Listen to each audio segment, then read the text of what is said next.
Hello दोस्तों, आप सभी दोस्तों का स्वागत है बिहार तक न्यूज चैनल में।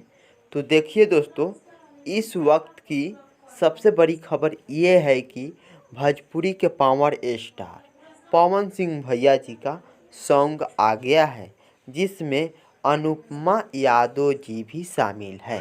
तो इन दोनों भैया और दीदी का सॉन्ग आ गया है। तो आप सभी दोस्तों जाकर देख सकते हैं, सुन सकते हैं, जो यूट्यूब पर उपलब्ध है। तो आप सभी दोस्तों जाकर सुन सकते हैं, देख सकते हैं। और गाना का नाम है हरी हरी ओढ़नी। तो देखिए दोस्तों, इस वक्त की सबसे बड़ी खबर है कि पवन सिंह भैया जी का सॉन्ग आ गया है। तो आप सभी दोस्तों जाकर देख सकते हैं, सुन सकते हैं।